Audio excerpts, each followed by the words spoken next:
Hi y'all, SDS Helper here, and I hope you are doing well. The sun is shining beautifully bright today for the first time in 2 weeks, and so I have been doing some much needed organizing, cleaning, just general upkeep that I've kind of neglected for longer than I care to admit. um, but as I was doing so, I wanted to do not really a budget video, just kind of like a back to basics, because I think it's really easy to get caught up in the subscription boxes and, purchasing all of these things. And don't get me wrong, there are some amazing boxes out there. I love all but one of the ones I'm currently getting. And they really give you some beautiful tools and some great ideas to work with and everything.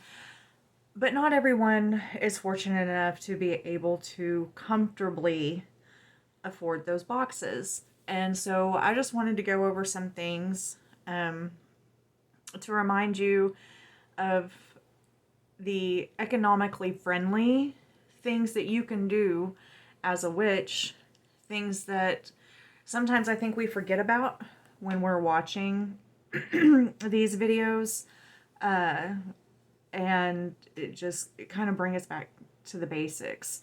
By the way, this is gonna be a very boring video, but very boring video to watch, because it's just gonna be my face talking to you.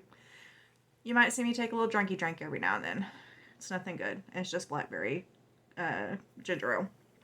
So first and foremost, we're going to start with the essential clean your space. And I'm not talking, yes, spiritually, energetically, whatever. Yes, that's important.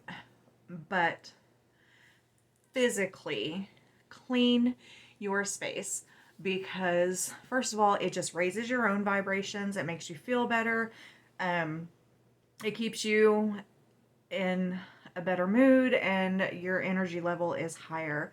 Okay. And then beyond that, if you are working with any spirits, deities, any entities of any kind, most of them do not want to come into a dirty space. So we're going to start with that. Clean your space, okay? I'm working on it today. Not that my house is filled. It's just my house is just cluttered, right? And it's very easy to do. Like I just said time and time again, I live in a tiny house, so if I don't immediately put things away as I acquire them, it's very easy for my space to be cluttered. Next, 3 main ingredients can get you through anything. Pretty much. Salt, rosemary, and yes, it can be the kind that you pick up. It used to be the 98-cent spice at Walmart. I don't know if they sell it for that anymore. If not, you can get it for $1.25 at Dollar Tree. And oil. And it doesn't even have to be olive oil. If all you have is vegetable oil, that's what you're going to use. Canola oil, that works too. Olive oil, just whatever. Oil. Maybe it will be an entertaining video. Whatever oil you have available to you. Okay, that's all you need. Salt, rosemary, oil. We'll start with the oil. You can bless your oil. You can bless your own oil. You have the power to do that. Nobody's got to do that mess for you. You can bless it by putting it out under the moon. Let it catch some of that moon energy. You can bless it by storing it in a cabinet. Hold on, I'm making a note real quick here. see if I realize that later. Where you store it in the cabinet, you can write a rune or a sigil or a talisman on a piece of paper and keep that underneath the bottle where you store that in your cabinet. You can bless it with your own energy. If you are rocking around in your kitchen one day and you've just got this big witch energy going on, you grab that bottle of oil, push some of that stuff into there. You can do that because you are powerful. Okay.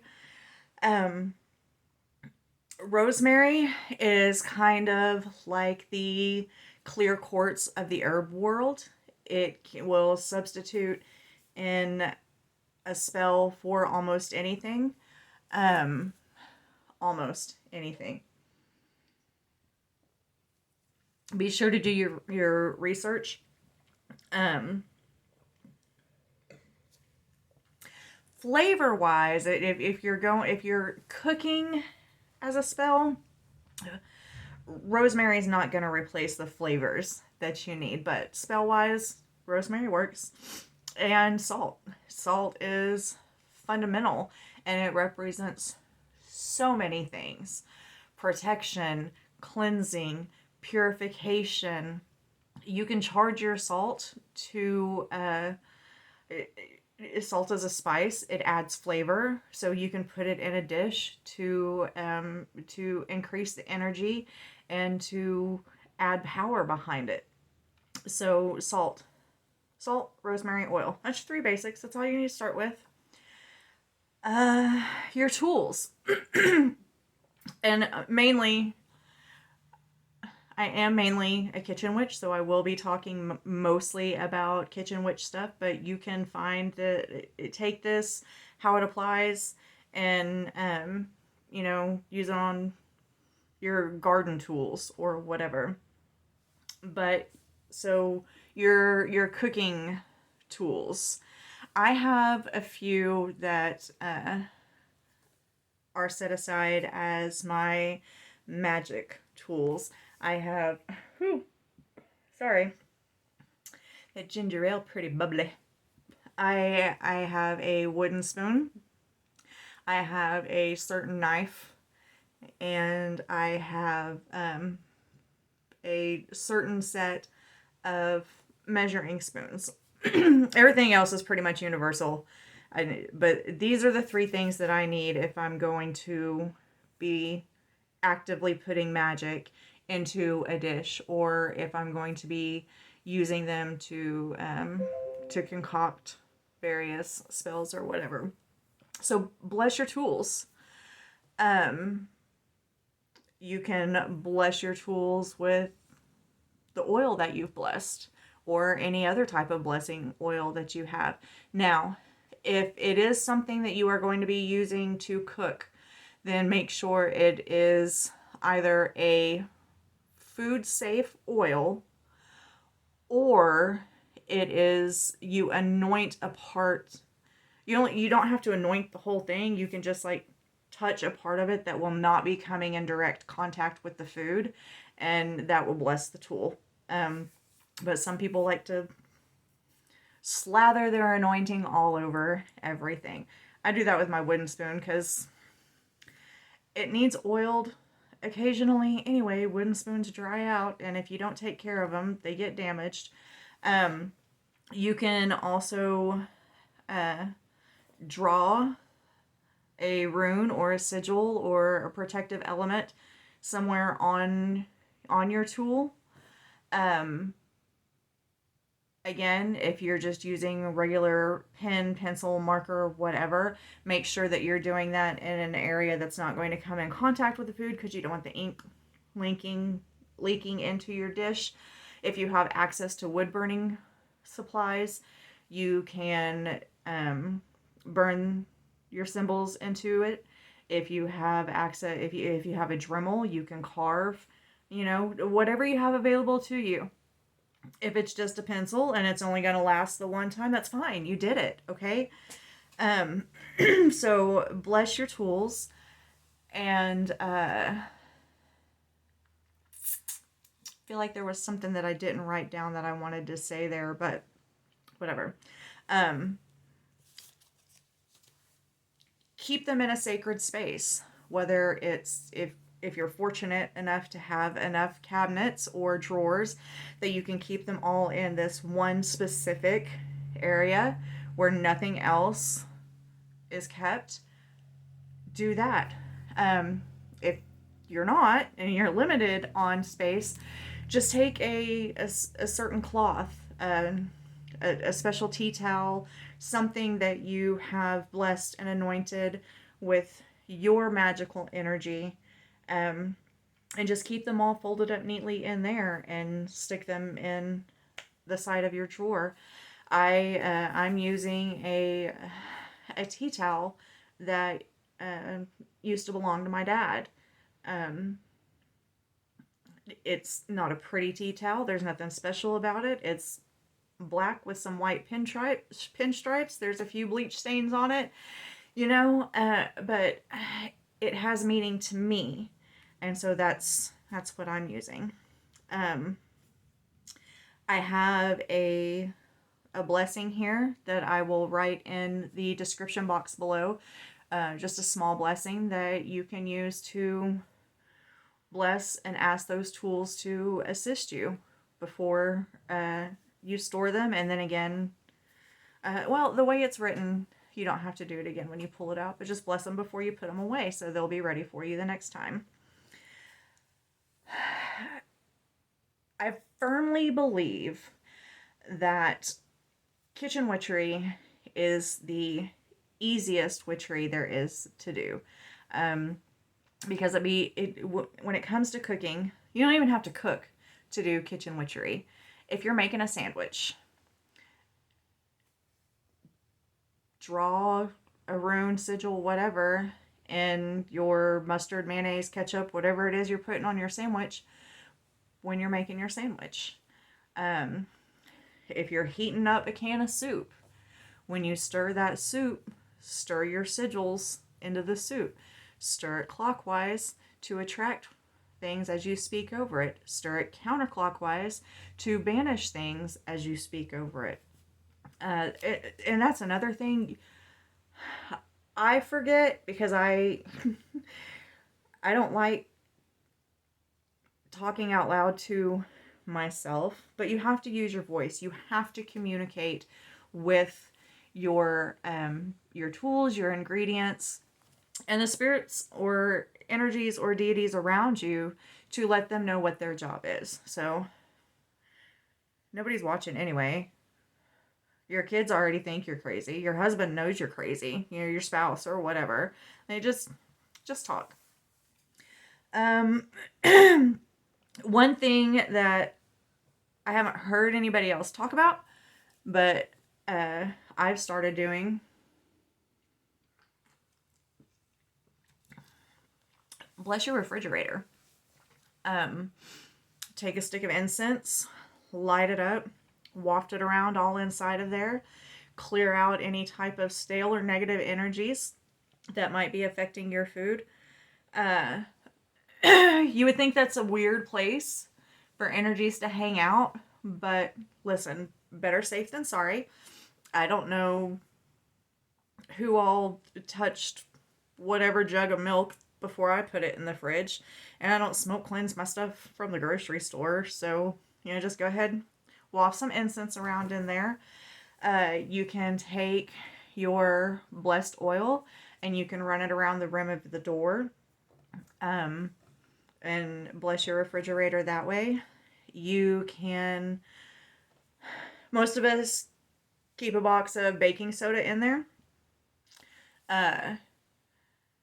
Beside the box of baking soda, take a little, finger bowl or whatever of salt and put in there to drive out any type of negativity.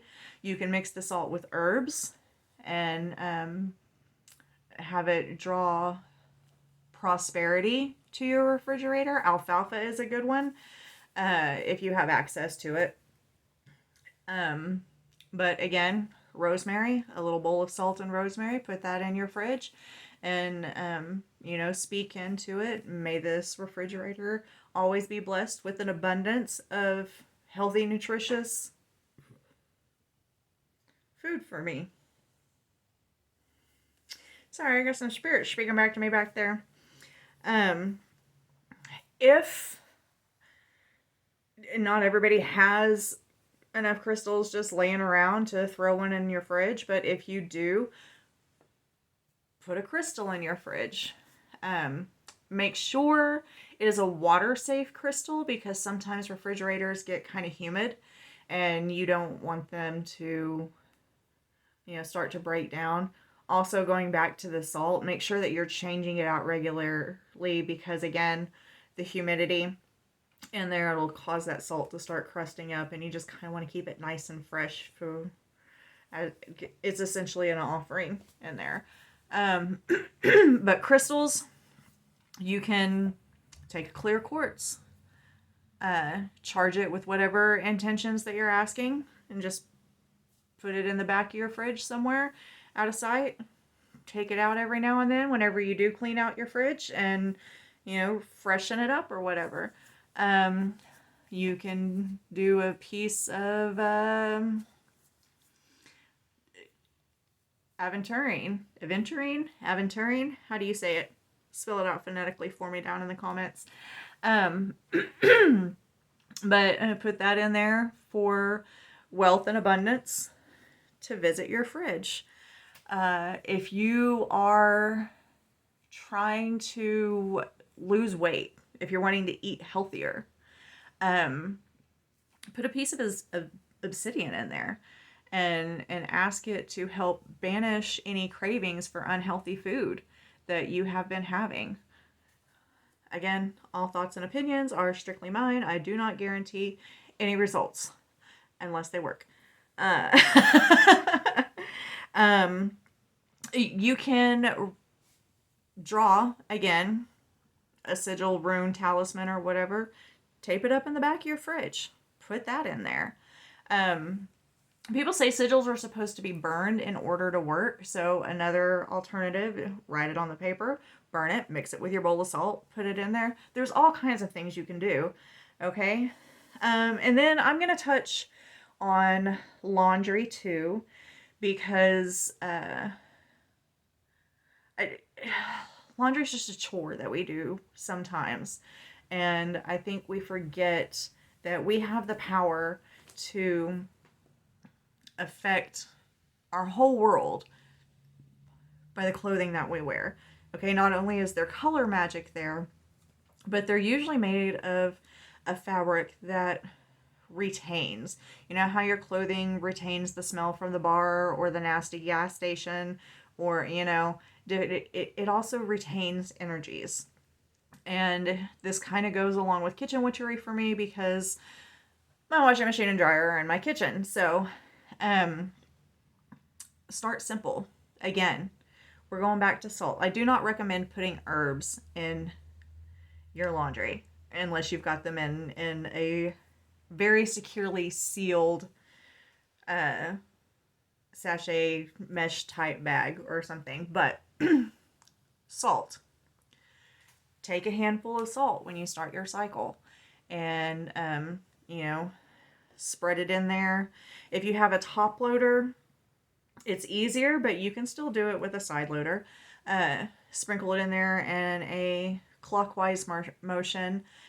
Say you've got a job interview or a really important meeting or something coming up, and just speak confidence and truth into it. Sprinkle it in clockwise if you're worried about going somewhere where you're not, how do I word this? Like, just where you're going to be somewhere not comfortable. Sprinkle it clockwise and ask for protection. Wash your clothing in that. And then I go one step farther if I feel like I really need it.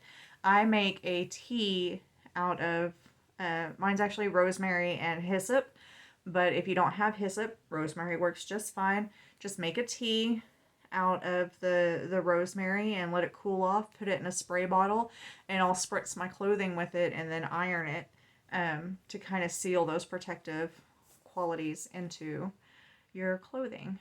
Trying to think.